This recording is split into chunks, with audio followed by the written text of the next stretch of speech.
morning, everyone, and welcome to the Lakes to Locks Passage Board of Directors meeting. I want to thank the Plattsburgh North Country Chamber of Commerce for their continuing support of Lakes to Locks and for hosting us today. And I also want to thank Janet for the wonderful zucchini chocolate chip bread, which is backed by the coffee if you haven't had it yet. Hopefully on your way into town today you saw some of the new signs that have been going up. Very exciting to see visual presence for the Lakes to Locks around the area. Good things happening. And we also want to welcome Calvin Castine, who is the man behind the camera, and will be videotaping our meeting and then later putting it on the local cable television system, Charter Cable. We may have tapes available as well. Who knows? We'll talk to Calvin. Thanks for being here, Calvin. Let's begin by just going around the room and asking everyone to just please introduce yourself.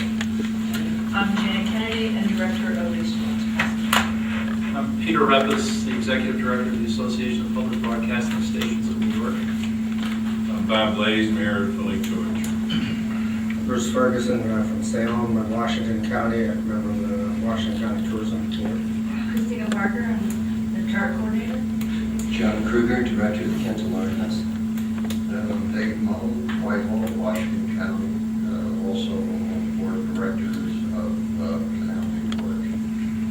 I'm Jeannie Williams, Program Coordinator for Lakes to Locks Passage. Jim Barlow, I'm coordinator for the Champlain Canal region. Suzanne May with the Essex County Visitors Bureau and Marketing Coordinator for the Lake Champlain region of Essex County. Dee Carroll, I'm representing Essex County. I also am very active in Westport Chamber of Commerce in Westport. Lou Brzee, Lake Champlain Bikeways. I'm Gary Day from the Essex County Planning Department. Albert Sue from the Quebec Chamber of Commerce, Labor and Lounge. Good, thank you.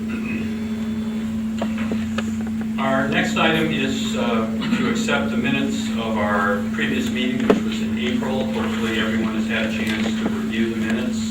We do not have copies in your packet, but Jeannie has a copy with her, so if there are any corrections or changes, now is the time to let us know. And if not, we will consider the minutes accepted. Thank you. Committee reports. Finance, Bill Johnston could not be with us today, but I understand that Janet is going to make a report on his behalf. In your package, you'll see the current statement of revenue and expenses. And we're basically on line on budget for expenses. The income, we do have a number of receivables that we're waiting for payment on, and ones that either we have sent out the invoices or we're about to send out the invoices on, and there's a list of them on the bottom right-hand corner of them. So I guess the long and short of it is we're doing okay.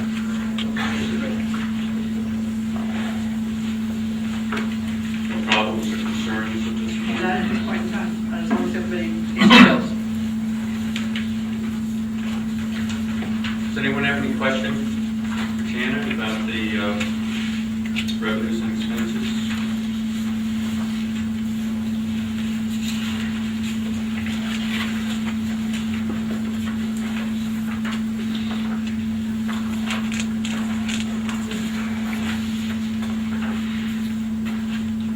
Okay, thank you.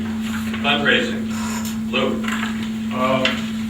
Last meeting, I indicated that we would have a fundraising committee meeting pretty soon, and that did not happen, but in the meantime, Janet's gotten all her staff up and running, and she's also provided us with a fundraising proposal that's getting passed around.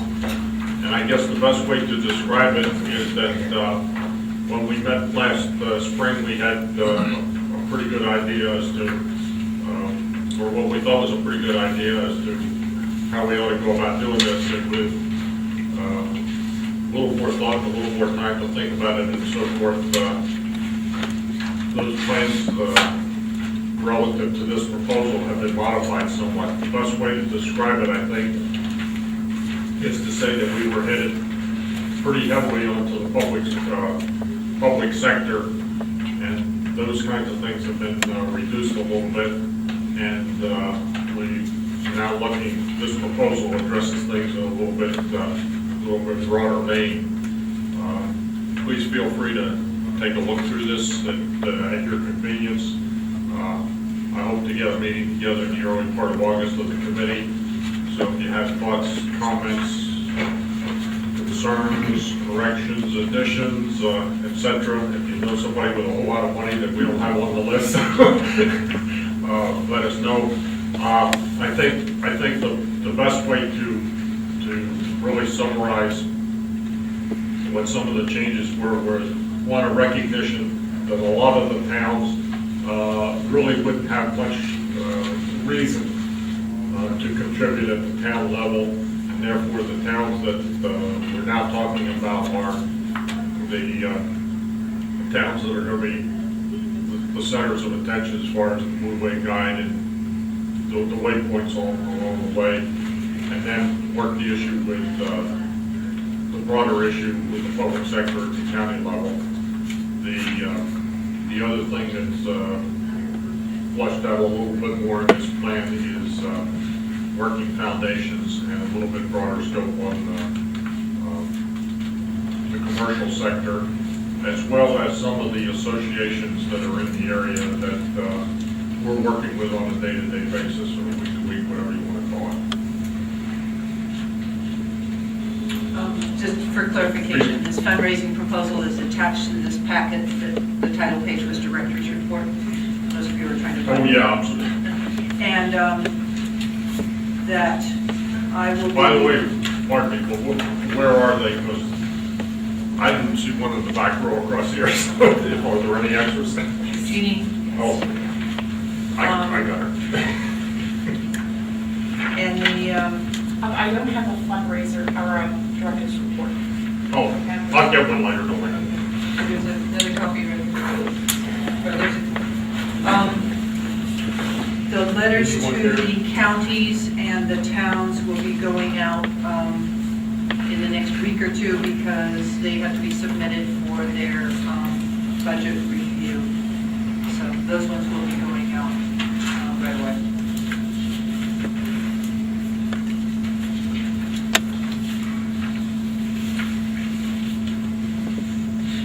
So what this tried to do is outline and identify the justification why we're targeting certain groups, what the needs are, that will then provide the basis for the request.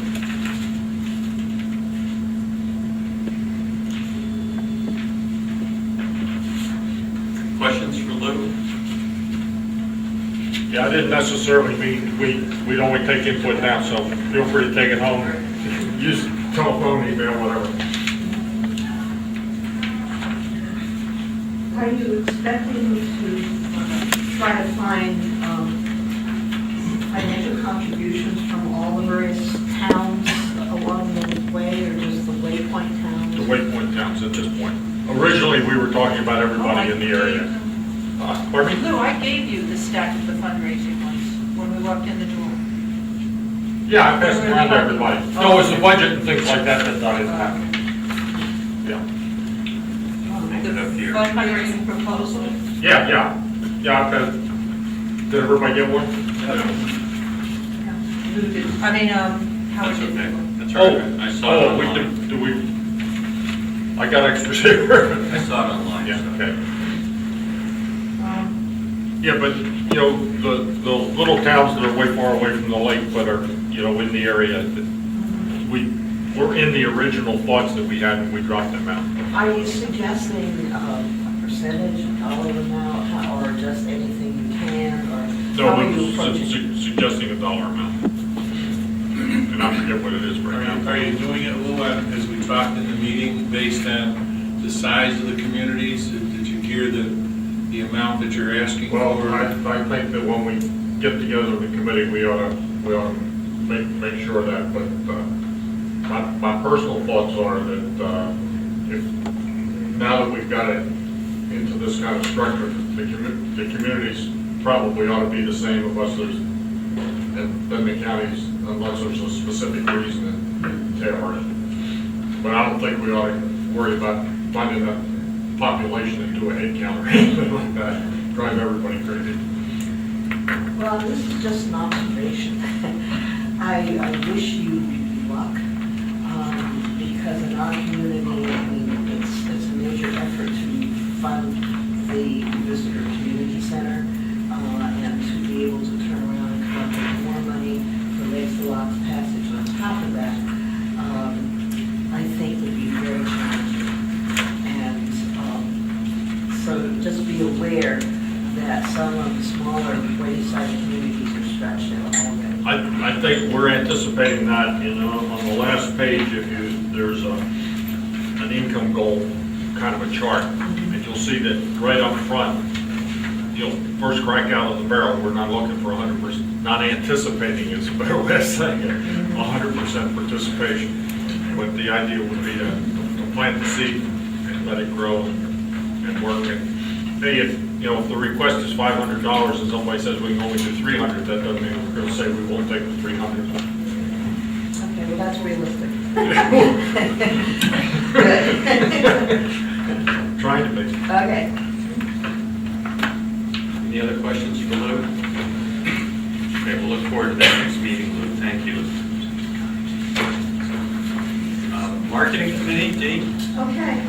I was very pleased with the turnout for the marketing committee. I thought we had a large representation of the area, and I thought that was very good. Janet began with a PowerPoint presentation that focused on the Seaway Trail and the Lakes to Locks Passage Partnership, and among other things. And looking for the 250th anniversary of the French Indian War, there will be some grants that will help with the marketing strategy. And one of the main things is to help identify significant sites in the war along Lakes to Locks Passage. That is a primary thing from our point of view of what this is all about. And again, we talk about strategizing of the brand identification for Lakes to Locks Passage, which we'll address shortly. And of course, marketing the Champlain Canal along that, and tying together what's in the waterway and what's along the shore and making it work together. These are some of the new things, and they will be important for the French and Indian War celebration and continually important for the development of the passage and looking towards the Champlain celebration.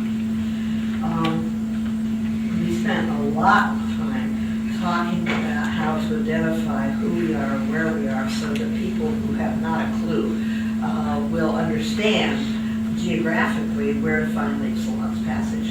And this was something that Suzanne brought to our attention even last year from visiting Powell and even this year. Where are you? So after a lot of discussion, it says in bold here, there's a big statement about what we are, where we are, and I think one of the key things is that we're a waterway and we're midway between Manhattan and Montreal. And I mentioned to Janet prior to the meeting, the only problem I had with it, and it could be a personal bias, is that it says by bike, boat, foot, boat, train, car. I think because it's a waterway, boat should be first to reinforce the fact that it's a waterway, but then we know the marina. So this could be a personal bias. So this is something that needs to be discussed, I think. And then Suzanne brought us information about the trade show again, which is really for the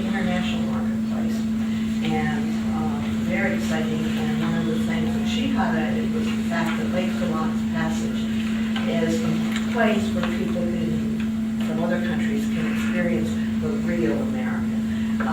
It's not the glamorized hustle bustle city part that you see on television and in movies, but it's the more laid back small country towns and the waterway, and it has a totally different feeling than what a lot of people consider America. And then lastly, we were talking about the strategy for marketing the Champlain Canal, especially with the dredging coming up. Instead of moaning and groaning, oh, a mess, the dredging, to make it educational, to make it positive, and to make it a good thing that the dredging is going on. And that will be the focus. And the counties of Washington, Warren, and Saratoga, and their chambers will be working on that to come up with a way of explaining that, particularly on the Lake Philon's Passage website. And that's basically it. Have you thought about contacting GE to help you with the positive side of that story? Because I'm sure they've got millions of dollars invested to tell that story already. I think that's a very good point, and something that should be considered and done.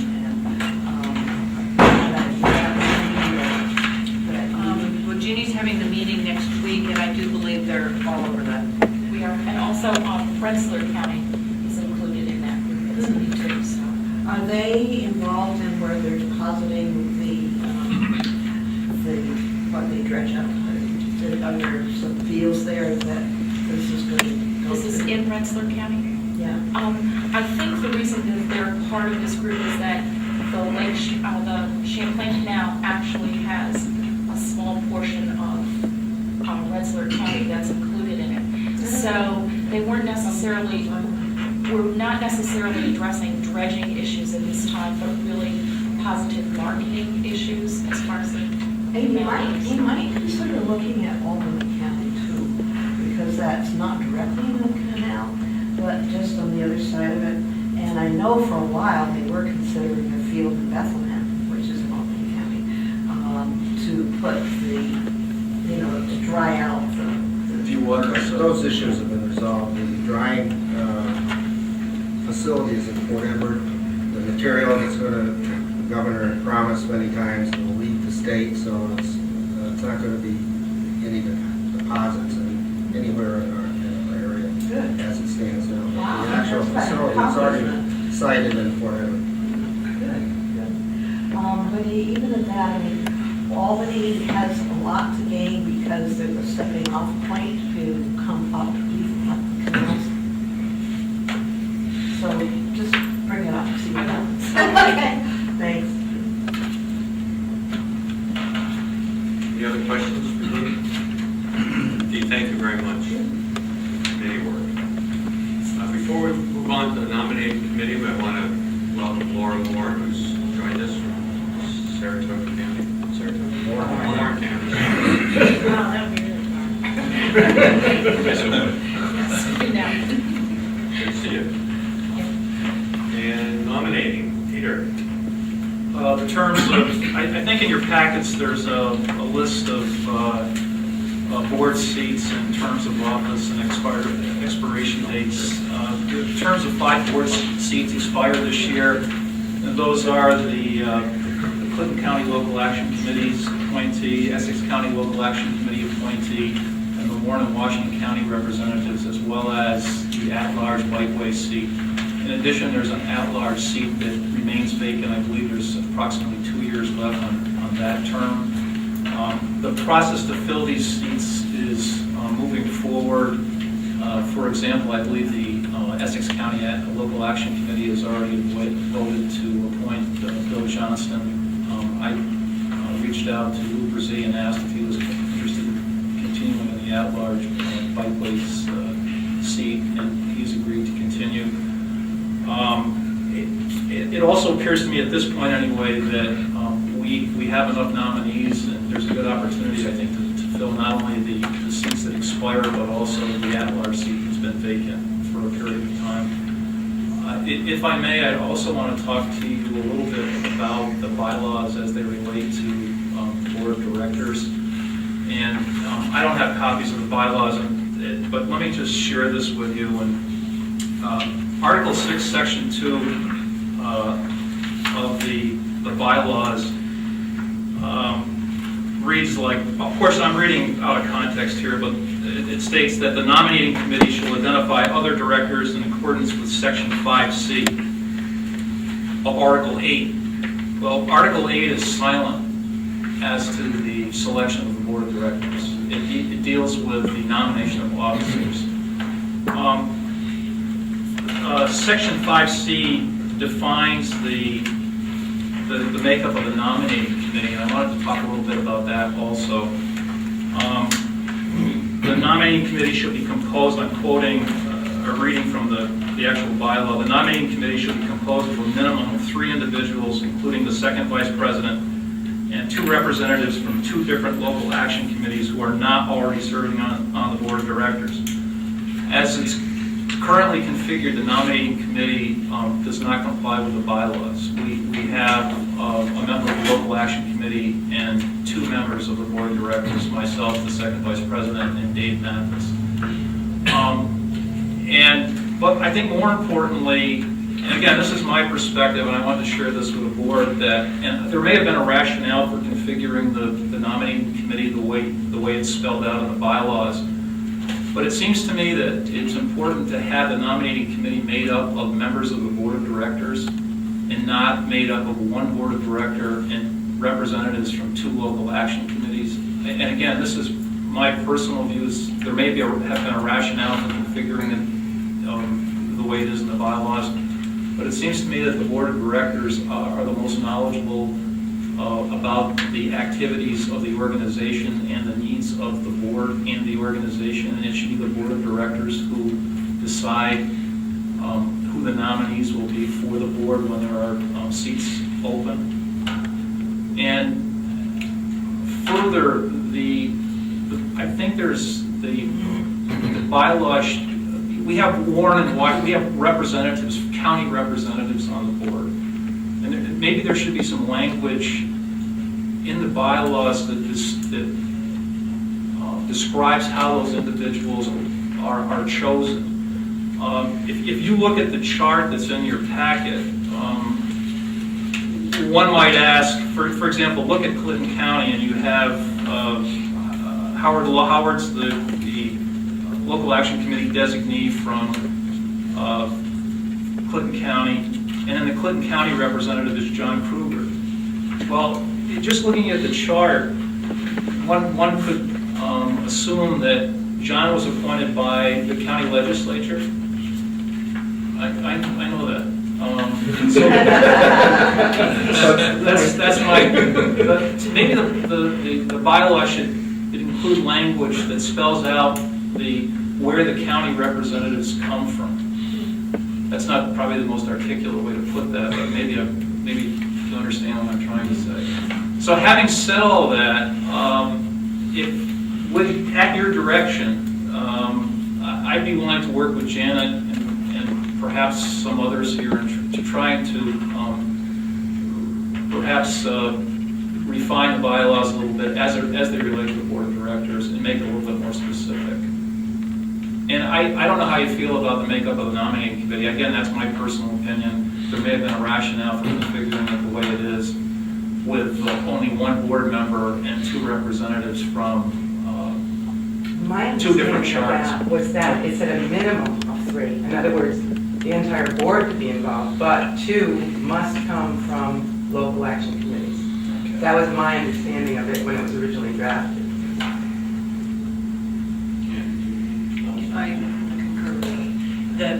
Actually, just last year, we modified from the original bylaws, had very cumbersome nominating committee. It was going to require like 9 people or something, and it was very cumbersome. So we modified it to make it a minimum of 3 people and more beyond that. But I certainly understand Peter's comments that probably those minimum 3 should be those who know the most of the needs of the organization, and then other ones are solicited and added as needed. Yeah, the word minimum is in there, Suzanne. That was my understanding, was that, hopefully everyone on the board would get involved, but, okay, we can't. I think that was kind of implied that there was discussion at board meetings for potential nominations, but, so I think that's room for further clarification.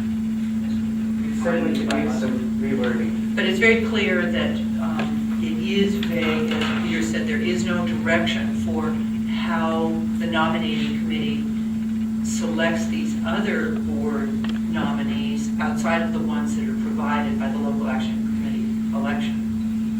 And so It's there are absolutely 10 silent. people. Yeah. It says refer to it, but then it doesn't say anything. Right. So I think a little clarification as to, how that decision is made. We can try to tinker with that if, with your leave, we'll try to do that. Well, yeah, feel free to tinker. And, anytime anybody gets handed a document that says, hey, here's what to do, when you read it and you don't understand it, or it's not clear, it causes more work than was originally intended, so it ought to be specific. The issue that I thought maybe you were putting on the table a little bit earlier in your discussion was one of whether the board selects members or whether outside organizations were sending members to the board. And what I'm hearing as the conversation has proceeded is that it's part one and part the other. My point was that I think that the nominating committee should be controlled by the board of directors. In other words, however many there are on it, the majority should be members of the board of directors of this organization. If there, for some reason, there's a need to put representation from the local action committees on the nominating committee, that's fine, but the board should control it, that's my point. And I think the board of directors has and should continue to consult with other organizations and individuals to find board members who are willing to serve and contribute. Are the 10 of us who are county representatives, 2 per county, each elected by the local action committees? No, only one from each county is elected by the local action committee. So in this particular round, Bill Johnston was elected by the Essex County Local Action Committee, and the seat that Howard currently has will be electing the representative next week at that charter meeting.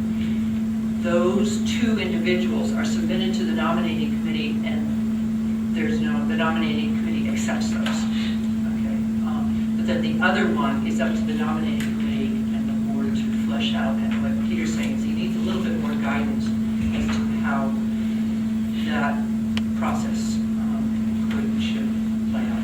I also think it's important to make clear in the bylaws that the county representatives, exclusive of those that come from the local action committees, are creatures of the board of directors and not of the county legislature and the board of supervisors, for example. Yeah, we should raise an interesting point. I know Essex County, recruited, if you will, and appointed. I'm not quite sure how I got here, but I did. But That's the magic of the bylaw. Maybe we shouldn't tinker with it. But, do I, as Essex County, do I have a responsibility to the supervisors?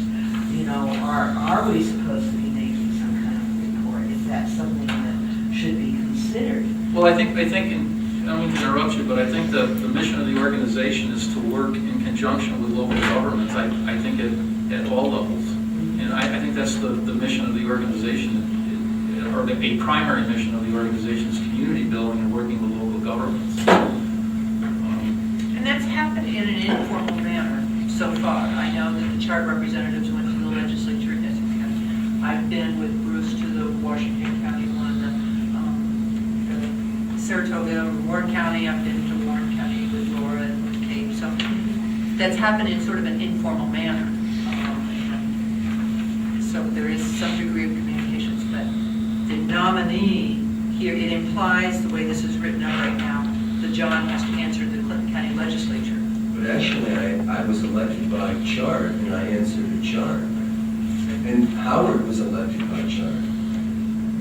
So that's So what I we need was to wondering if clarify. Clinton was unique from the other. And I'm involved with CBHN, you know, which, Is your county equivalent to yeah, chart? yeah. So that's what we need to clarify, is exactly that process for that second person.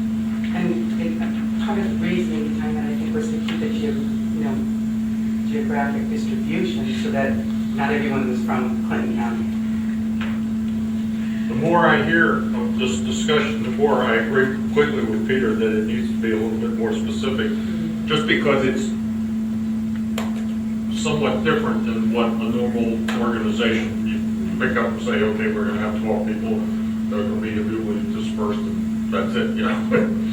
Well, I think it was important to be involved with CBHN because that provided a background, so that there wasn't a huge learning curve now what you do when you get here. Okay, I'm hearing a consensus that we would appreciate Peter working with Janet to prepare a draft version of modified nominations committee section of the bylaws. And do the bylaws specify a process for revising the bylaw? I'm sure they do.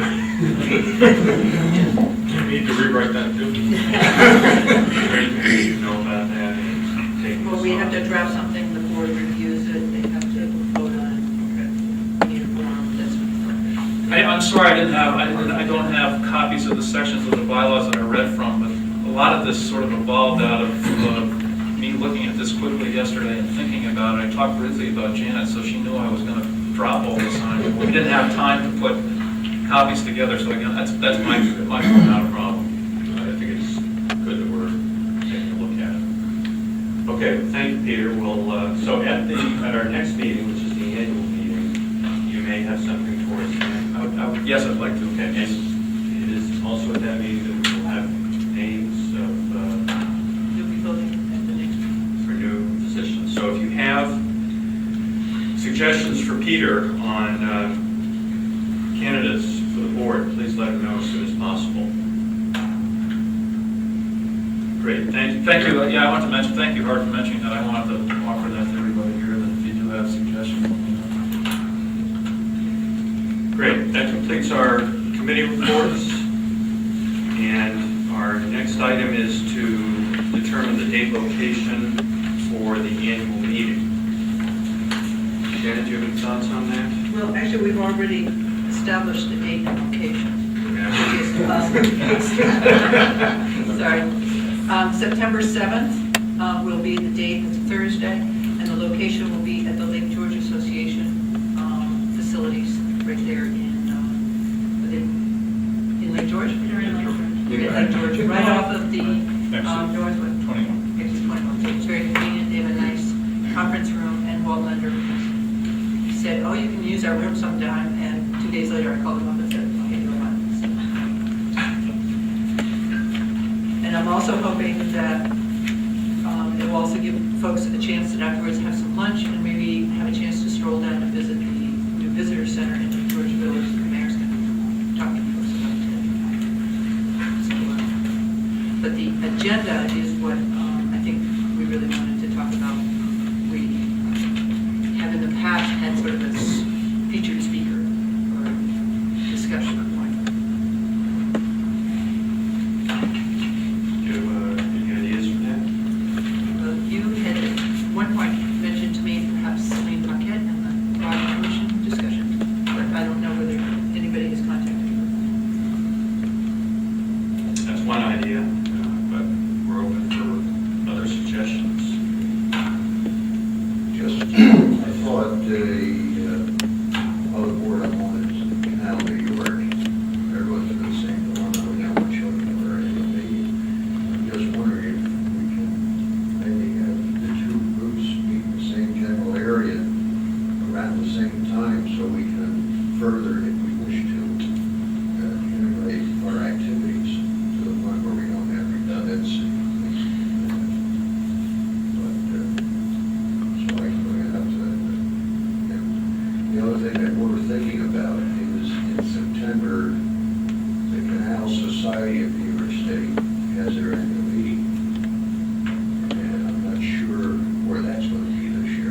preset also. I can find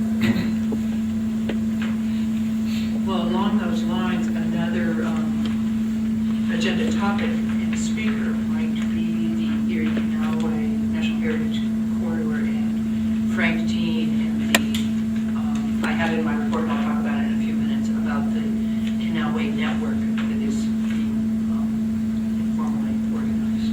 That might be another good thing, because there's going to be a lot of work and effort on that Canalway, and since it really strikes the heart of our corridor, which is this interconnected waterway, I think it's awesome. Are you thinking about that being in addition to Saline, or I was thinking instead of, an option. one of the other? Yeah. Yeah. Well, why don't you let us look into those options further and let you know what we're thinking and see who's available. If we went on the canal one, maybe we could have a couple of different people on Yeah, the canal. yeah. Maybe Fred Miller from the Mohawk Valley Heritage Corridor, Fred Dean, and maybe somebody from Canalway. Canal New York. Might be a group of people who will be talking about the future of the waterway. Yeah, that sounds good. I think that could be useful because there has been a tendency to have the canal stop at Whitehall and forget that Lake Champlain is the whole reason for the canal. So. Well, I will say, I've been pounding that on the table, so they're hearing it. Good. That would be another opportunity to remind people. And that's a 10 a.m. meeting, Yes. right? Okay, more to come on the featured presentation for our September 7th annual meeting. Janet, our director's report is next. Once again, I'm going to run through what is in writing in front of you just to identify some of the high points. I have been working for the last couple of months now, smoothing out the transition to administer Lake St. Lawrence Passage from 2 locations. And there has been a little awkwardness, but I think we're starting to work it out. The good news is that Jim and Jeannie and I have been having an opportunity to get together once a week or once every other week to sort of puts our heads together. And I am already getting the sense of the appreciation that we have a broader presence, and that presence down in the southern end of the corridor. So I think the good and the bads are weighing out that this was a good thing to do. I think the relationship Jeannie has with the Feeder Canal Alliance, again, is strengthening our ability to really make a Lake St. Lawrence Passage serve as an organization of organizations.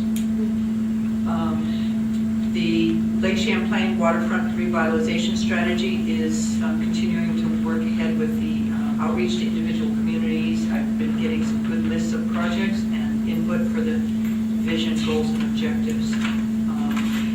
Lou's work on the Blue Way Guide has been tremendous, and it's now going out for refinement, and we hope soon to be getting to the stage where actually putting some maps together and walking out a final product of that. And the interpretive scenarios of the stories and the resources that each community has is getting refined. And I'm really pleased to say terrific input from some communities that haven't been active in the past, particularly Peru and Champlain. So I'm pleased that they're starting to see that they have a piece of this. Jim's been active in Washington and Saratoga counties in his outreach and establishing a canal local action committee, and I'll have a moment to sort of talk about that. And we're ready to start to have our kickoff meeting with Department of State for that official LWRP, although we actually have started working on it with Jim's outreach and Jeannie's work on the marketing strategies for the canal. But I think our official meeting will probably be in August. And the Lake George Visitor Center is up and running, and I don't want to steal any of the mayor's thunder on that, so you'll hear more on that. The draft Lake George Loop Corridor Management Plan has been completed, and Laura, that's online, or? It is online. That is online. And I have arranged with New York State Scenic Byways Program people, they are reviewing the document right now, and we plan to have a meeting, a presentation to the full advisory board this fall, that then will hopefully have a recommendation to adopt the plan and move the Lake George Loop forward for official designation by the legislature. The legislation for the Empire State Greenway was never introduced, so therefore it never got passed. Some politics and all of that. I did meet last week and sort of had a post-mortem with some of the other managers of the canal interest groups, and they think that there may be a possibility that it might come up again for the end of the year, but I'm not really sure. I'll keep you posted on that. But I think that one of the biggest shortcomings of the proposal was that they never identified where the money was coming from to fund it. And so I think that was probably one of the biggest issues with passing the legislation. Especially since they were divesting themselves or separating themselves from the throughway, which has been funding the canal, and then they are removing the tolls. So they really were sort of having a problem with how they can fund it. However, the legislature did put $10 million in the budget that needs to be spent by the end of the year for canal projects. And I think most of you are aware that a proposal was sent out for communities to request capital projects. There was $6 million eligible under 4 different categories for capital projects. And that the Lake Champlain communities of Essex and Clinton County, the Feeder Canal, and Champlain Canal communities are all eligible for that program. And they have another $4 million, plus or minus, I think it's more minus, is squirreled away to be distributed in some other manner, shape, or form, but it will probably not be in competitive grants towards the canal. And I'm not quite sure what's happening with that, but I know that Frank Dean is meeting with the Canal Corp on that. The projects to be funded through that program have to show up in either a New York State Heritage Area Plan, Erie Canalway Plan, Local Waterfront Revitalization Plan, or New York State Highway Plan. I have contacted all of the communities and players with projects that I thought would be ready to jump on this, and they're considering it. One of the problems that some communities are having with it is that there is a resolution each community must pass in a project that says that they support the creation of I think it's the Empire State Greenway Alliance or whatever as proposed in the legislation. And some communities are reluctant to do that. I also, at my meeting last week on this program, I think it's not going to be as competitive as maybe somebody would have thought, because there's a lot of communities, especially along the Erie Canal, that are not going to apply because of the tremendous damage that was occurred in the end of June with the flooding of the canal. There were several locks that had been wiped out, communities that had been wiped out completely. I was really surprised to see the extent of the flooding when I went down there. This is just the last thing the world those communities want to do is take on a new project. So I think it's not going to be as competitive as one might have thought that it would be. So I'm encouraging those communities that want to apply to go for it. And it is all capital grants. The guidebooks are underway. The Champlain Canal one has been distributed for comments, and the reviews on it to date have been quite good. And I'm really hoping that one will be published by the end of the year. The other 2 are still in the hands of the authors. I am serving on the New York Champlain, or what is it, Hudson Fulton Champlain Quadricentennial Commission, and have been participating in their events, program and events committee. And they have drafted a hierarchy of events that will allow every community to participate at some level in the commemorative activities in 2009. That proposal has been reviewed by the commission, or it's under review there. I haven't heard the final review on that. Hopefully Celine can help guide or provide some information on that, because I think the communities are eager to know what's going to happen in 2009 and how can they participate. So as soon as I hear something, I'll share it with you. Lake Stellox Passage also joined the National Scenic Byways Foundation earlier this year, and I'm currently serving on their board of directors. young organization established just a couple of years ago, but it was established to be the forum for various different byway interests to basically advocate for byways themselves and to essentially keep the national program viable. It is a federal program, so the two agencies, the Federal Highway Administration and the National Scenic Byway Resource Center, which are both funded with federal dollars, can't be advocates for byways. So this other organization, it is a nonprofit, is serving that role. They are currently exploring other ways that they can also be the organization to foster the public-private sector partnerships, the things with Ford, that one of the ideas is, you know, having the Ford ads be driving along byways that have signs of byways in the background, and that kind of stuff. So, and they have the ability to cut those deals, which the Federal Highway Administration can't do. So, anyway, so they're still sort of defining what it is they can do and how they can do it. But I think it's very promising, and I'm really pleased to be on that board. There's 12 members on it, and it's really the key byways across the country. So it's, I think, going to be a great opportunity for us. Plus, we're going to be right knowing when things are happening as they're happening and not find out about it 6 months later. They're right now working to strategize a campaign to make sure that authorization in 2010 includes the scenic byways, because it's always a threat that that will not be reauthorized in the next transportation bill. So they're being very proactive in doing that. One issue that has recently come up is that I received an email from an individual from the town of Saratoga requesting that Lake Stalox Passage urge the town of Saratoga to declare that a proposed cell tower be an adverse impact to the scenic quality of the byway. I referred to the Champlain Canal Byway Enhancement Plan, which was drafted in 2000 to see where that would stand. The scenic corridor, scenic resources defined in that plan did not include this place where the cell tower is, so I told them that, you know, we really couldn't take such a position.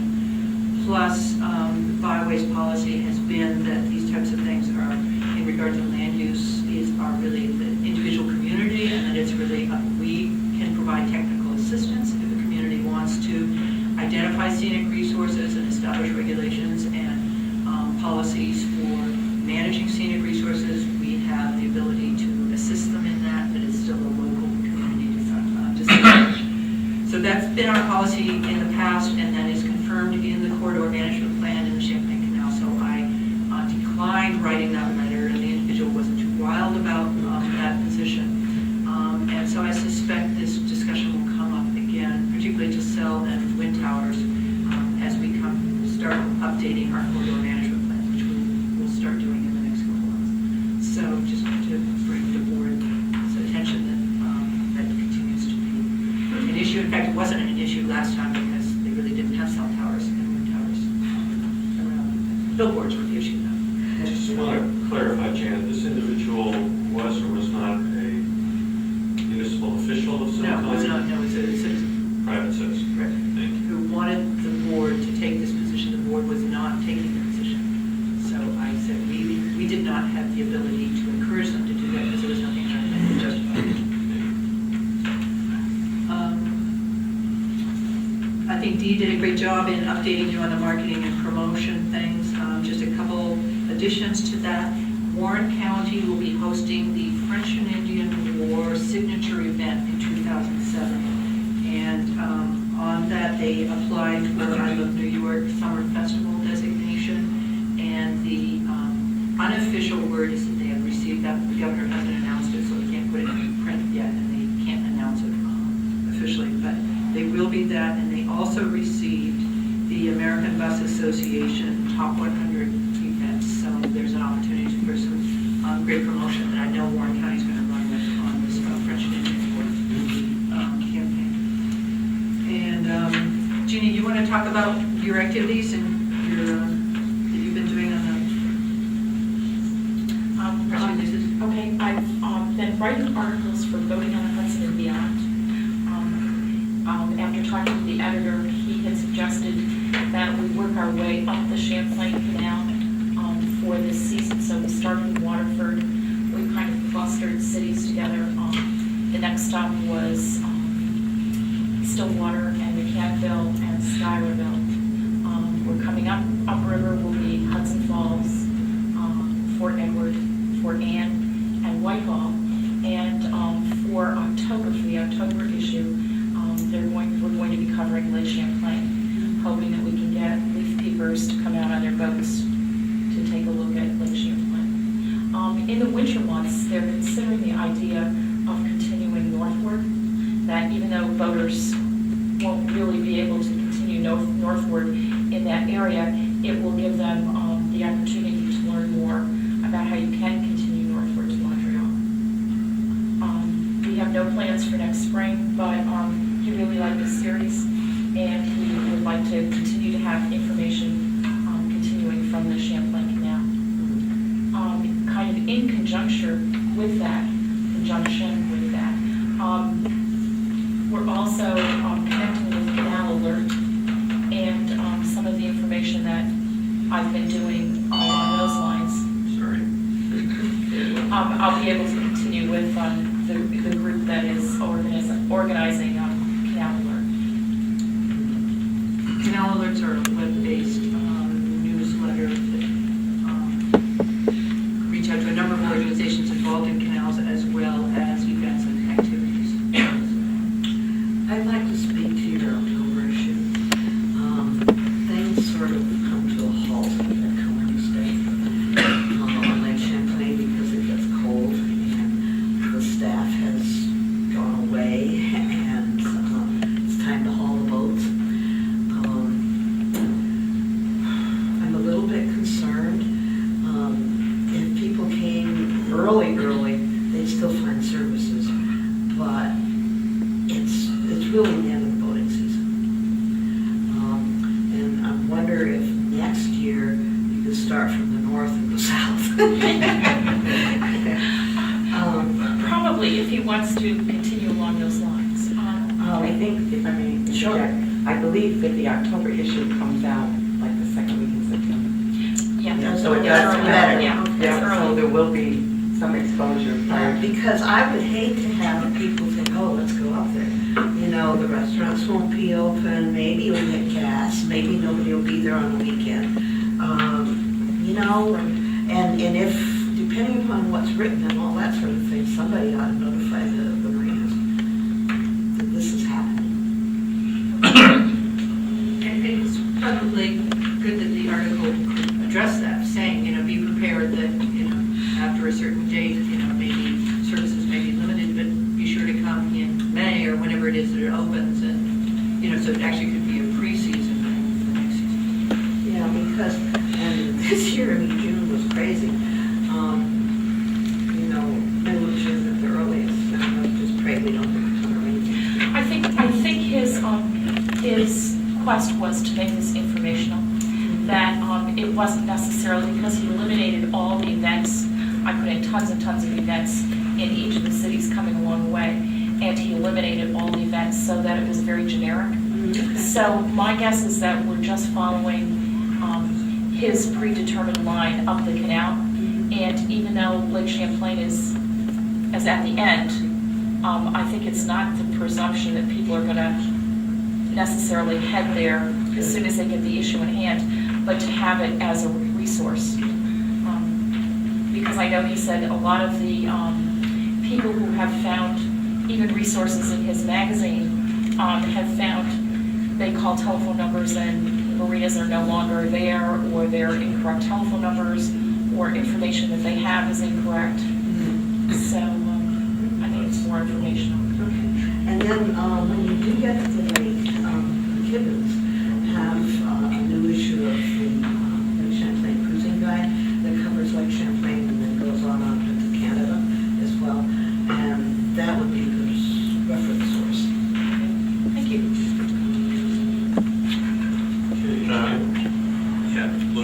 Brief comment while we're talking about publications and that kind of thing. I can't remember whether anybody on this board was on the distribution that Jim Franklin did about a newspaper article coming out of the Toronto area. I will make sure that that gets to you so you can move it around, but some individual did a nice bicycle ride around Lake Champlain, went back and wrote up a very nice article addressing Lakes to Locks Passage, Lake Champlain Bikeways, the Centennial thing coming up. I mean, you know, it could have been written by Janet, that kind of thing, and so forth. So it's a perfect example of the kinds of things that happen that you might not even plan for, but if the product is right, it'll self-advertise.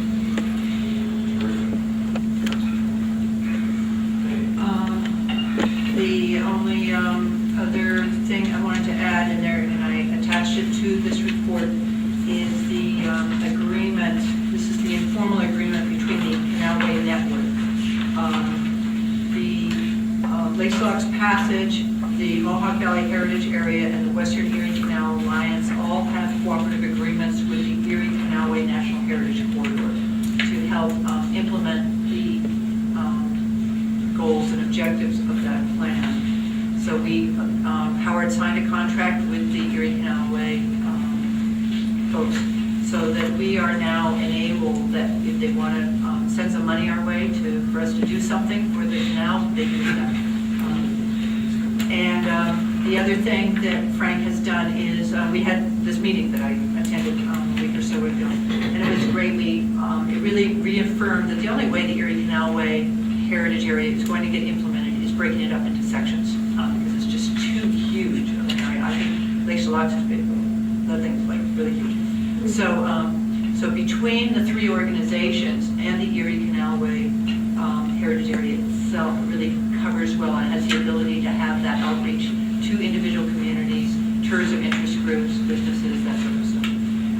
And that we made a list of things that we could coordinate our efforts on, and I've got it written down here, but just I wanted to give you the information. And they are currently working now to position themselves to be eligible for any state funding should it come that way, and make sure that the legislatures and the new administration that will be coming in here in New York is aware of our ability to do this and willingness. So, they've been very proactive in that, and I think that my read on that meeting was that the mix of skills, experience, talents between these four organizations is really great. And so I'm very optimistic this is going to benefit the entire corridor, particularly Lake Locks Passage.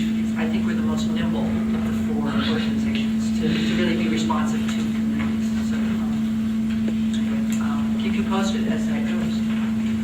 And then I had a flurry of support letters that I flushed out for the grants that were recently proposed, and hopefully everybody will be receiving some funds. So it's essentially my report. Any questions? Wondering, local action committee reports next. Do you want to update us, trash out there on discussions or news from the CREE? Have you been communicating with them? Yes, I would like to thank Janet for the time she spent with the CREE, you know, the new organization public side with which Lakes to Locks signed an agreement in the last Alpine Summit and Quebec Summit. And so the strategy is to make sure that the new Quebec organization is working in the same framework like Lakes to Locks, so that we could have a large and fruitful cooperation. And so I would like to thank Janet for coming a couple of times and for meeting with the CREE, the Quebec organization, and to and so on the Quebec side, we are at the beginning of the process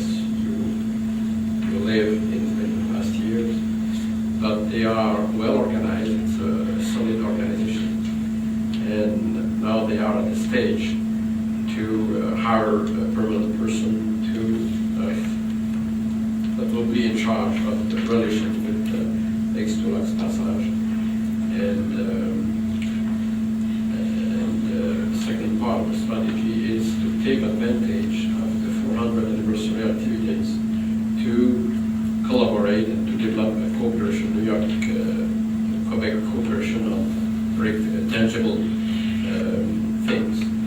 So they are, on the Quebec side, they are looking for money to achieve this step, and so that we can be ready for the 400th anniversary activities.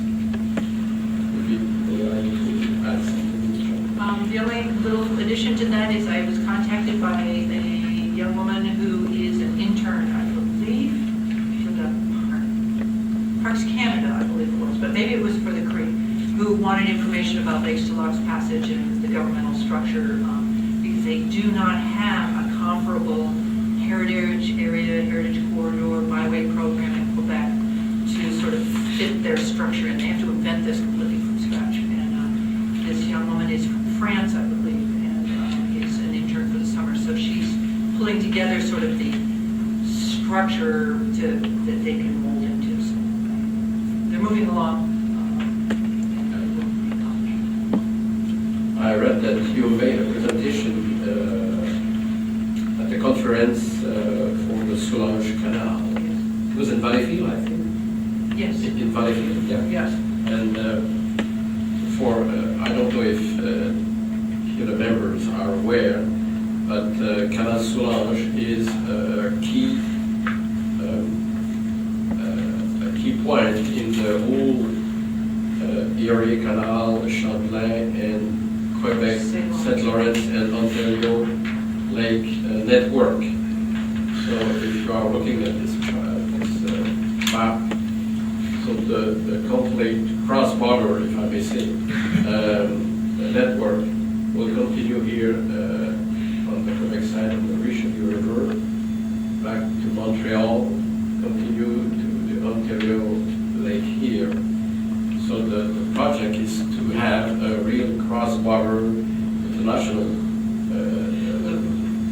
greenway and waterway network. And Canal Soulanges is a major point, because right now, on the Quebec side, the problem is that the connection, the whole connection is blocked, because the Canal Soulanges, a whole canal, is not operational. They try to get investment to make it. And when it will be open, there will be a real network. And I think that's this project is in continuity, with what we are doing on the Quebec side, to try to have the same thing, and at the end, to have a real cross-border network. I think that was one of the real strengths that Lakes to Logs Passage brings to this Erie Canalway network, is the relationships and communications that we have with the Quebec partners, and both in Parks Canada as well as the Cree, because Parks Canada operates the canals along the Champlain, so it's important. It's building on those. Thanks, Elvira. Great partnership developing. Okay, local action committee reports. Who would like to go first? Starting at the top. John? Across from you. Janet already hit on most of the stuff that Chart's doing. Chart's the Clinton County Local Action Group. Christina's the coordinator for Chart. We meet in this very room about every 5 or 6 weeks and generally attract between 20 and 30 people. The last couple of months, it's sort of been a three-pronged approach. Lou and his work has been one prong.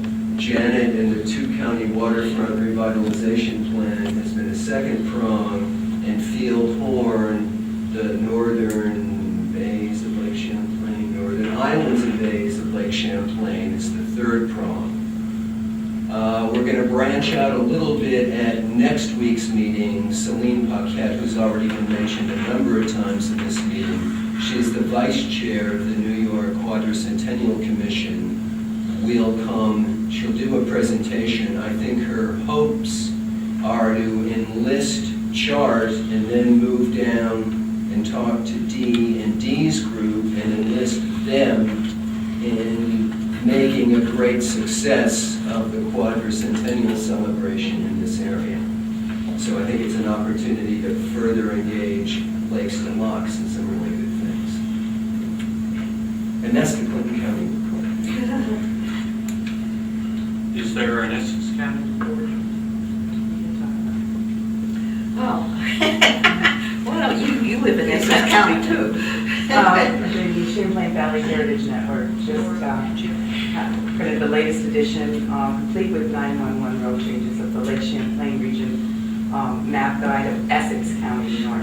When Chart gets around to it, they might want to do the Lake Champlain region map guide. CVHN has been around for a decade longer than Chart. Yes. This was funded by the Lake Placid Essex County Visitors Bureau, actually. And there's one nice section with the lakes, explaining about Lakes to Locks Passage and adding the logo as well as America's Byways logo. So that's the latest product, and I brought plenty, I think, for everybody to have a couple. Every car should have one. Especially on the back roads of Essex. Yes. For sure. And I'll just add that our Narrows project, the Narrows and a trip route guide for boaters that we've been working on for over a year now. It's up with designers, and when she comes back from vacation next week, we'll have the final corrections, and then we'll go to the printers. One of the things that I'm excited about is that Virginia Westbrook found that one of the reenactments down at Tacoma, Martin Bouchak, I guess is her name, and she's Al Natty, and has interjected about 7 areas with the native perspective, including words that I cannot pronounce, the proper names for like the Split Rock and other places. And so I think that it really is notching up what we're doing and making it unique. And so I'm really excited about when it's running out again. And from that, Marge has also agreed to contribute to Field's book to make sure that we get some good, authentic native perspective. Laura? As Warren Janet- County? Sure. As Janet mentioned, the draft corridor management plan is out for review for our members. I put it online and a blog site, hoping that people would be able to access it and make comments and utilize that so everybody could see the comments that people made.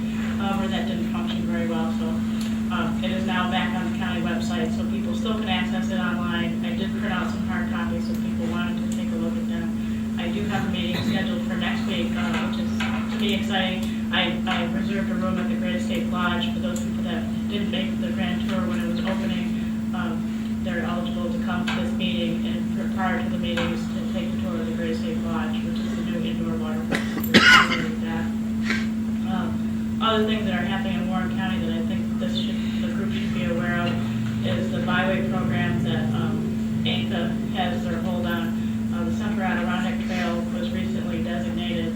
However, Warren County had recommended that we amend that, so I'm now on task to make that amendment.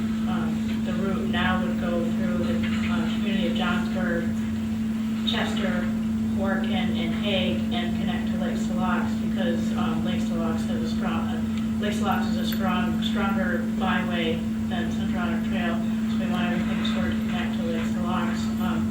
I have also had discussions with ANCA in regards to the Dude Ranch Trail, and they have agreed, and as well as the Board of Supervisors has taken a position that the Dude Ranch Trail should be incorporated into the First Wilderness Heritage Corridor Trail, which is the west side of the county, promoting the Hudson River and the rail line. So it'll actually change its name and be the First Wilderness Heritage Corridor, Scenic Byway, and not the Dude Ranch Trail.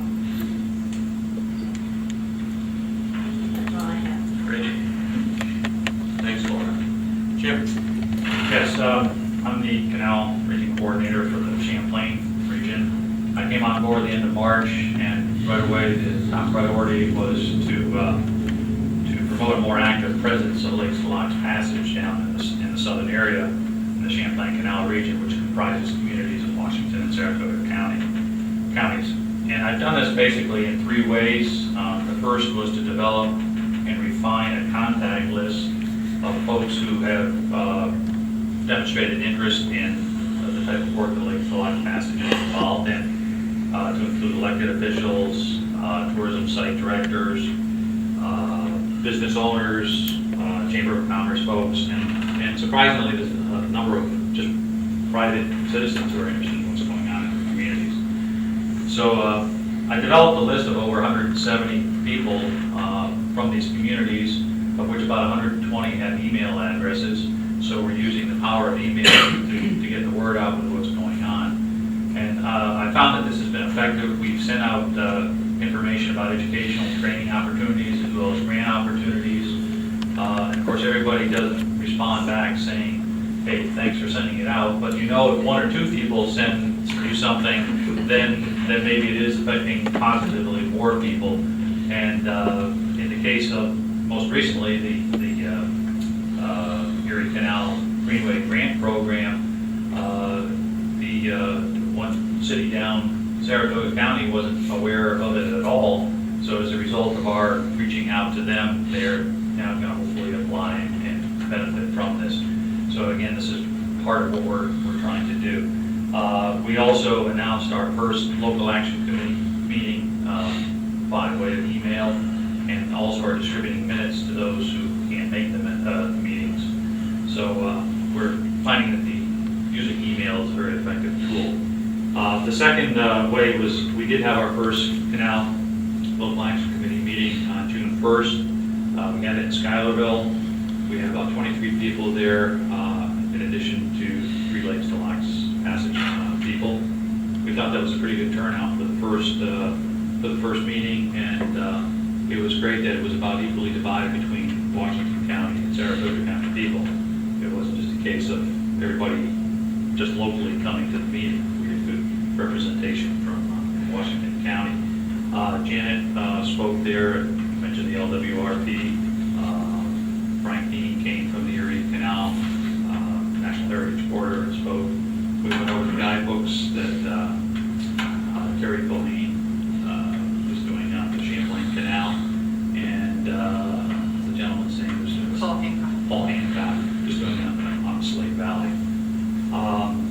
We also went over the contact list, told people, we want to have as many people involved in this process as possible. If there's other people that aren't interested, that should be let us know. A third way, trying to extend the presence of the Lakes to Locks Passage in the southern area is by meeting with elected officials and some of the tourism site coordinators and some of the other folks down there, getting the word out. It's been a little bit difficult arranging things in the summer because people are away, but I will continue to try to do that. Another thing that Janet wanted me to do was to draw up an activity fact sheet, which basically is what are various communities doing, what grants have they gotten, what would they like to do, what grants might they apply for or have applied for. And already, as a result of this, I was talking with Brad Utter down at the Waterford Museum, and he said, how did Mary Lou Willits up in Granville get the money for that visitor center up there? And I had already talked with Mary Lou about how that worked out, and so I was somewhat familiar with it. So I got back to him that he was going to be looking to do something that way. So again, Lakes to Locks Passage can help coordinate this information. I've also been working on analyzing, sorting out the signage situation in the old Saratoga area in Schuylerville, and that's a rather complex situation. I won't get into detail on it, but there's basically at least five major organizations that are interested in having signage in that area, in addition to Lakes to Locks Passage, it's Canal Corp, the Erie Canal National Heritage Corridor, Hudson Crossing, which is more of a local effort there, and then Heritage New York. That's the correct terminology. Yeah, Heritage And they all New have York. their own design standards. They all have their own design standards, and what we're trying to avoid is that the visitor does not have the experience of being overwhelmed with a zillion signs, especially in pocket park areas that are small to start with. We don't want to have a zillion signs there, so we're trying to work on that. But things are moving, and I think they're going to move even faster once the summer's over. And I want to say Jim has done a tremendous job getting this very extensive email list and has been sending out his things. And the good news was that the supervisor for Moreau was reading the emails and actually called up and said, you know, we want to know more and be more involved. And he's also chair of the Saratoga County Board of Supervisors, so that's always handy too. So, And we met with him. and we met with him and gave him some background on what's going on. And Moreau is actually one of those towns that in the Champlain Canal byway was never included, even though it's on the canal, it's not on Route 4. So it hadn't been included in it. And that sort of had been a carryover into my outreach. I just hadn't recognized that Moreau was, actually it's the river and the canal that wrap around three sides of it. So anyway, so we've fixed that and he's interested and wants to know more. So we're working on it. Great. The work of the local action committees is absolutely essential. Really appreciate your efforts. Before we move on to our first presentation, I want to welcome Sue Matten, who has joined us representing our host today, the Plattsburgh North Country Chamber. Thank you, Sue, for your support. And now Can you help me turn on the? we're I was here in a timely manner. Technical expertise. The DVD thing, yes.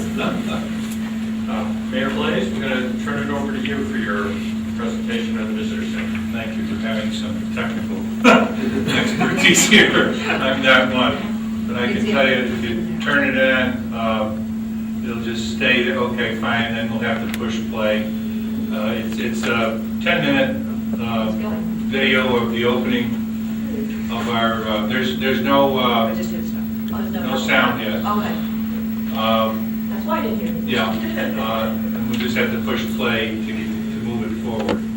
Now? I'll do it. Okay. Do you want to start with that? All right. Ready to go. We opened our visitor center officially on June 29th after 2 years of construction, which is a long time for a building like that. But we actually had to go out to bid twice because the first time it came in $400,000 over budget, and the next time $100,000 over budget for a $1.4 million building. We ended up doing almost a year's work ourselves on the visitor center with our own Department of Public Works crews, and you'll see some of the work that we were able to do ourselves, and hopefully there'll be other communities that will learn along the lines from what we did in building this visitor center, which previously was a public set of restrooms underground on the corner of Beach Road and Canada Street. It was part of our lakefront water development program that was approved by the Department of State 2 years ago. So we were very successful in getting grant funding. Out of the $1.4 million, we received a little bit over $500,000 in grants, principally coming from the local waterfront revitalization program, which you know is under the direction of the Department of State. So I'd go ahead and start it. We opened it up on June 29th. All of the displays were not done, but I'm sure you all realize the importance of getting something open by the 4th of July. We missed Memorial Day, unfortunately, not with the restrooms, fortunately, which is in the exterior of the building. And we did a head count when we had a turnstile on our restrooms 5 years ago, and over 750,000 people utilized our restrooms on the corner of Beach Road and Canada Street. This is the only part there's an audio with a very poor public address system. It's just at the beginning. Standing in the back is Kevin Millington from the Department of State. Why not? $400,000. Betty Little, $50,000. All contributors to the visitor center.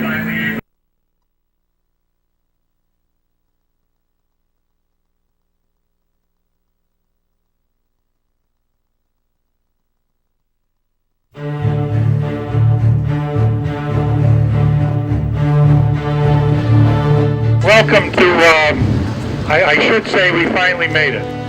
After 2.5 years and a lot of hard work on behalf of a lot of people, some of whom are here, some of whom are out there, we're finally able to officially open our visitor center. It's meant to represent an investment not only in the future of tourism, but a way to tell the people about the stewardship of our lake, how important it is, about our organizations that take part in those efforts. It's a way to tell people about what happens in every single town in Warren County, the village, and the city of Glens Falls. And there's also displays that you will find that tells you about the future of Lake George. And a large mural that is yet to come on the north wall that will depict the history of Lake George from the 1700s to the future. 5, 4, 3, 2, 1. Okay.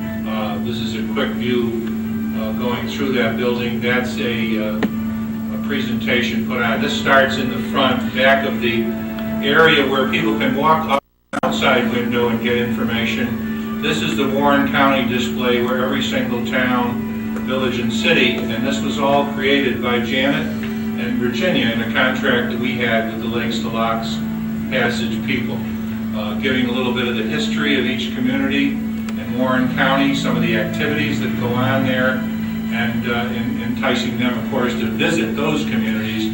Just don't stop in Lake George. We want you to see all of what Warren County has to offer. And each of these communities worked with Janet and Virginia to create their own displays and contributed towards the actual creation of them, which was done almost entirely in the center by Adirondack Scenic Studios, which is located in Argyle, New York, who did a marvelous job for us, and Shannon Rose Associates in Saratoga Springs. This particular kiosk is in the first room as you go in to the center. There is a portion of the Lakes to Locks Passage display. There's also a brochure rack connected with each of these displays where folks can go, and that's the main area, which is the commercial display area in the front of the building, where folks who participate through the Lake George Chamber of Commerce can place their brochures. The model of the lake, including the bottom of the lake, is in exact dimensions. The bottom lights up, displaying some of the underwater treasures that lie under Lake George. It needs a little tweaking. Some of the peaks we found are a little bit higher than they should be. But you can see the breadth of it, and again, 1912 canoe, handmade canoe donated by the Hoffman family in Albany, New York.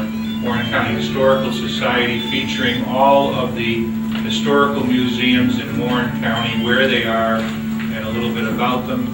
A display of the Lake George Park Commission, telling what their activities are as far as the lake is concerned.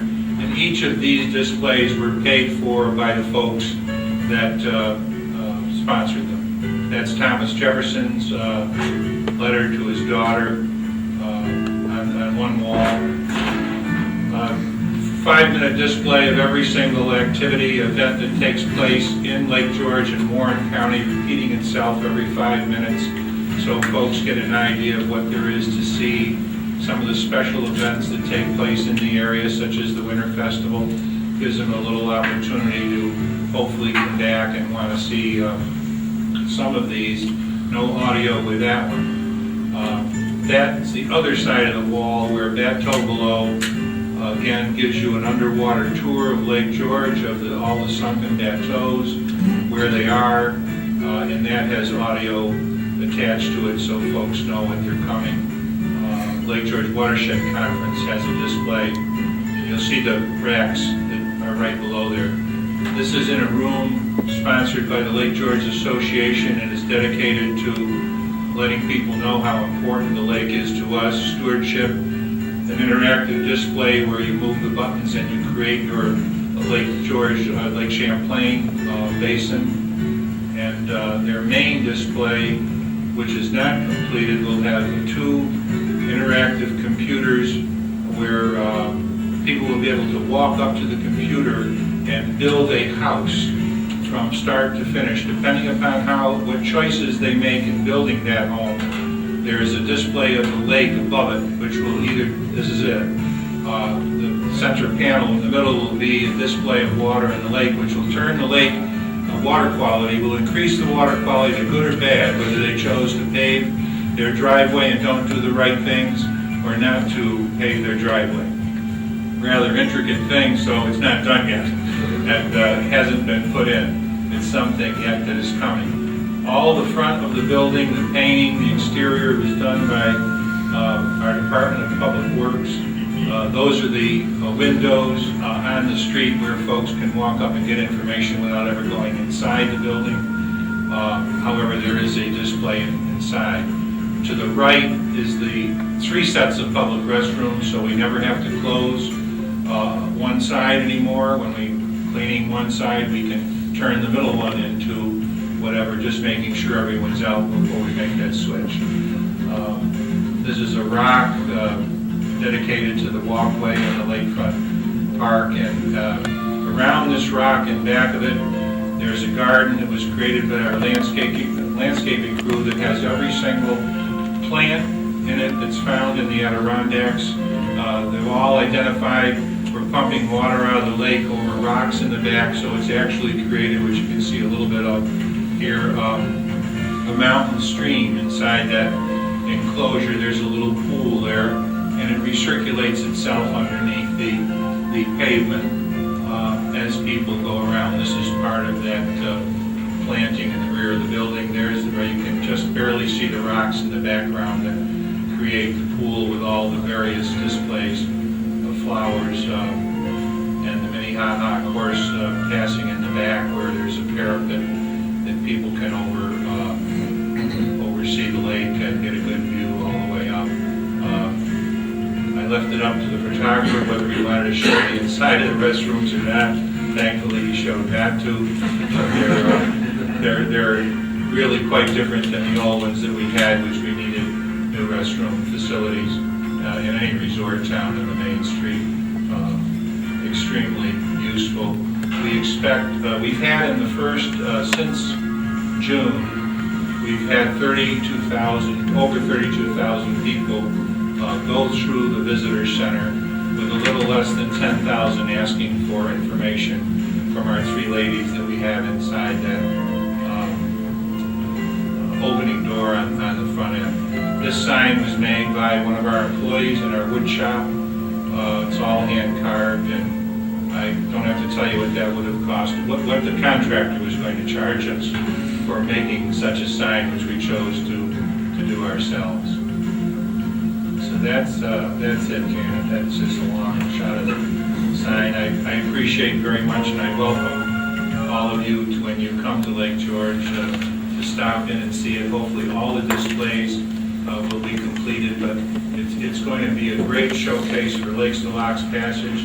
They're a very integral part of it. We want them to be. And Janet and Virginia did a marvelous job on the contract that we had with you.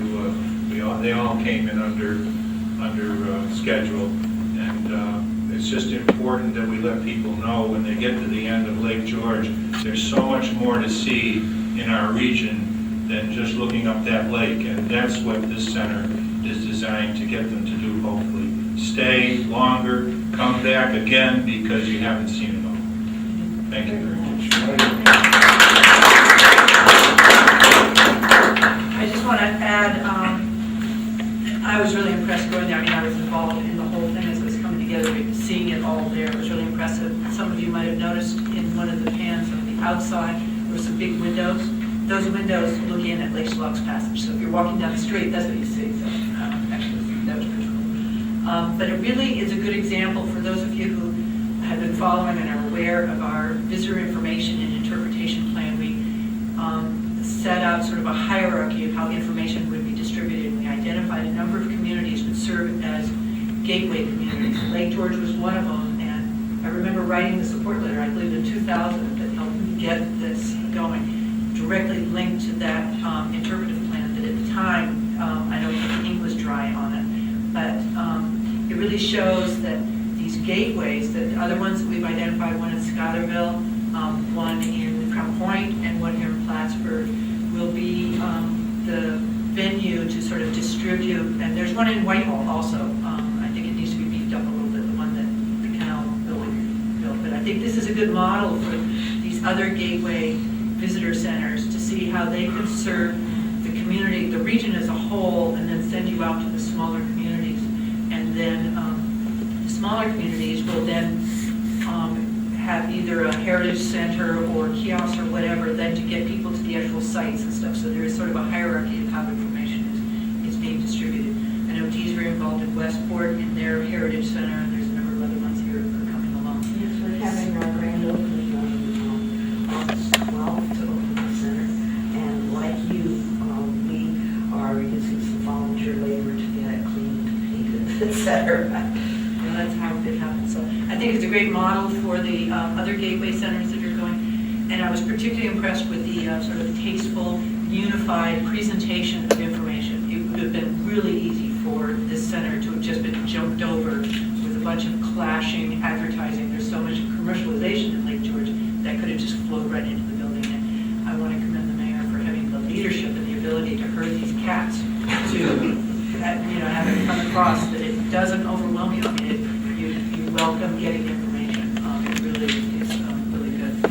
And then we plan to add a kiosk on that back patio where the restrooms are. That's going to have panels, and I believe that was we've got a local waterfront grant to get a kiosk that will have panels that will change in the season of activities and things to do, whether it's to go skiing or whether it's to go hang gliding or whatever. And those panels will again send you out to different communities and different activities, and that will be available 24/7 because it'll be on that exterior patio. Excellent. Any questions for the mayor, Jan? I'm looking forward to visiting. I'm sorry I couldn't make it on the grand opening, but Maybe September 7th, it's crew field trip. definitely should do that. Okay, and we have one other presentation today, and that's Dave Moan on Canal New York. Dave? Okay, thank you. I'll try to be a short one. The first thing is 80% of the east coast of Lake George is Washington County. So, correct me if I'm wrong. Correct. Washington County is represented in all the communities. Extending that thought too, but we've been working with Betty Little as far as getting the permit done to help with bridge students. Here's our brochures for the rest of the summer. But Canal New York is a relatively new organization. I hastily put something together. When I say new, I'm only doing the work there for like 3 months. We have monthly meetings. We try to get a share around the whole state, which is how it goes through. But the insistent heading those meetings in Syracuse at the Canal Museum. So it's a matter of getting up at 4 in the morning, driving out there for a 9 o'clock meeting, coming back. But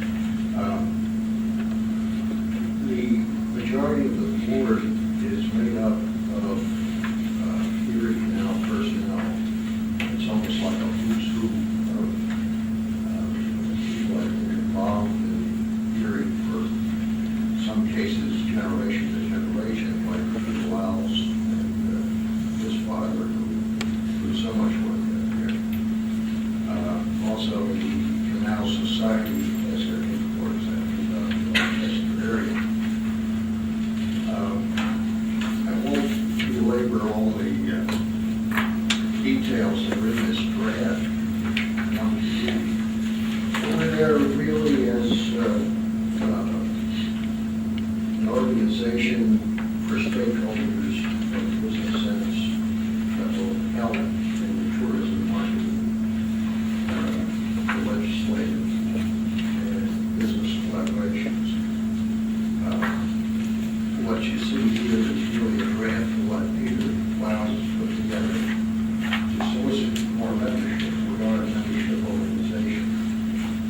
We're looking for ways to get more money into it, but right now, my reason for being here today, making this presentation, is liaison between our two organizations.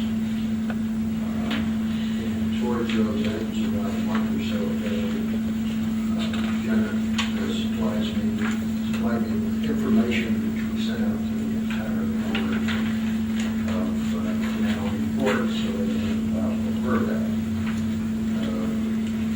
We would also like that canal report to have been our presentation.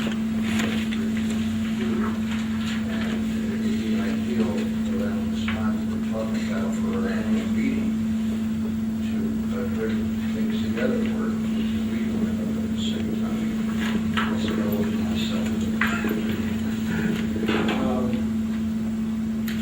so this goes on. It also lists the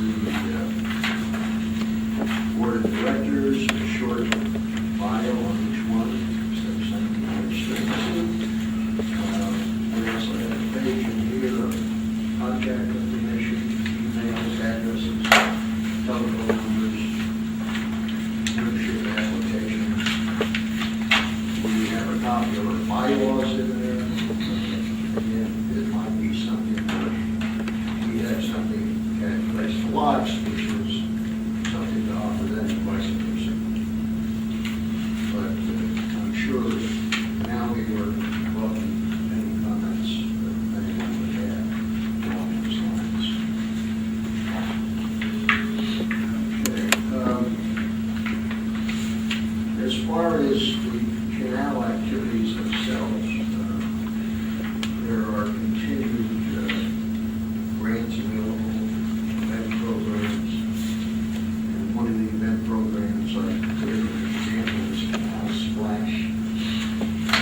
And I think it's of interest. This is the second phase. The first came out as an application to apply for it, and this is a result of that application. You can see what each county put in. And you can see where the counties stop going north, which I think we have to change that certainly. What we're doing in Washington County, for example, at Buffalo, we're going to have a powwow, and it's built around the Abenaki Indians, which we look at as a partner that we're going to get a little closer to some of our future projects. We'll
said, we're now really getting a lot more volunteers, a lot more professionalism is coming on to us.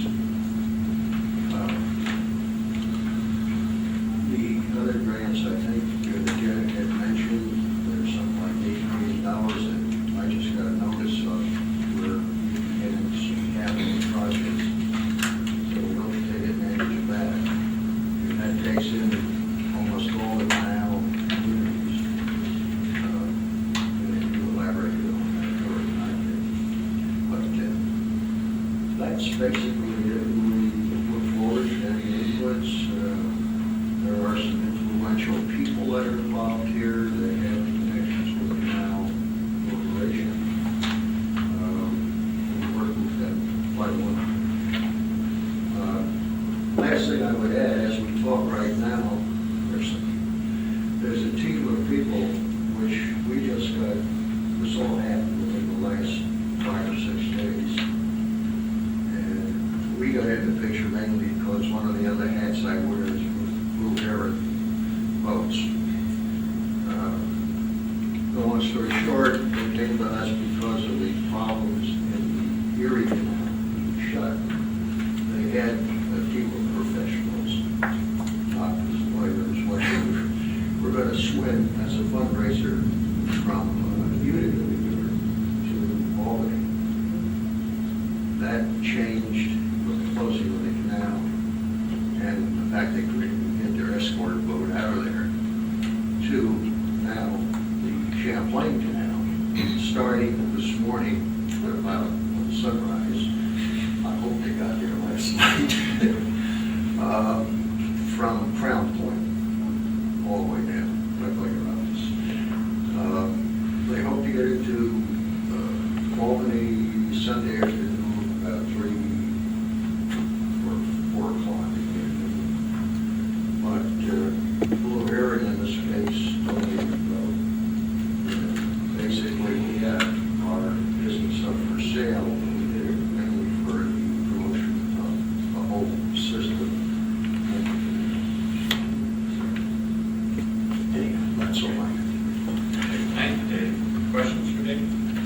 I've got one. Dave, do you think that Canal New York would be open to including Lake Champlain in their area? I mean, once again, they did not build the canal to Whitehall. They built it for Lake Champlain. Yes, by all means. So how do you think we should approach that? Maybe? Well, certainly by writing, this is a new publication, fairly new, and they're always looking for articles. I'm wondering, the bylaws, I didn't get a chance to really read them. Does it limit the region or the general?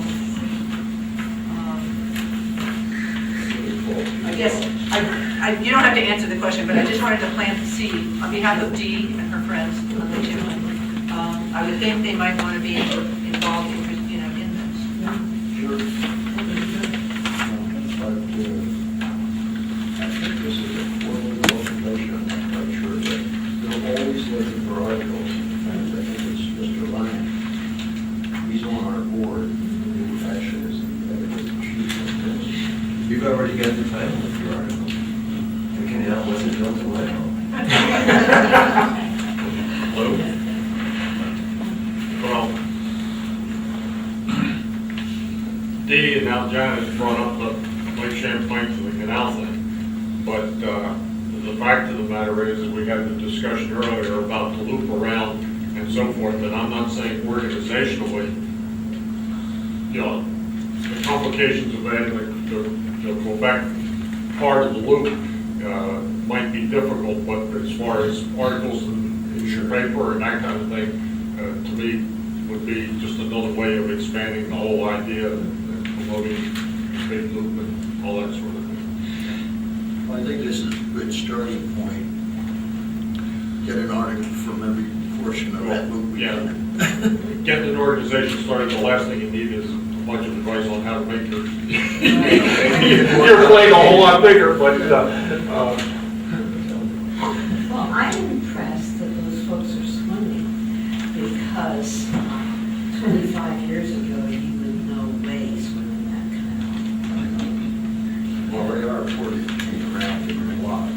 Well, still, I mean, just. That wasn't her concern, I don't think. So, that means that the water quality will really be great. Well, I can tell you, we had to change our water, clean out the water strainers on the boat about an hour after running out the dock. Okay. You know, they're all, they've got wet suits apparently. Yeah, and there's 7 swimmers and they rotate this one for 30 minutes at a time, and they'll swim on to 8 o'clock. But it's for National Football League nonprofit. We had an article, we put it on a little local paper, I should have brought that with us today. But I'm sure when that was hit home with it, you'll see it at the end of the banners last night, which included, well, I think it was Canal Boat or something, even that blue hair picture there. And everything else that had to do with canals. We'll watch for it on ESPN. Is there any other business? I understand that Calvin may want to ask some of us for some comments after we wrap up. Do you want to identify anybody now, Calvin? Discuss when our next meeting will be, is going to be in September. And I want to thank everybody for your contributions to Lakes to Locks Passage. We've really got a successful organization going. Janet, thank you. Jeannie, Jim, for your support. And we look forward to seeing you again in September. We are adjourned.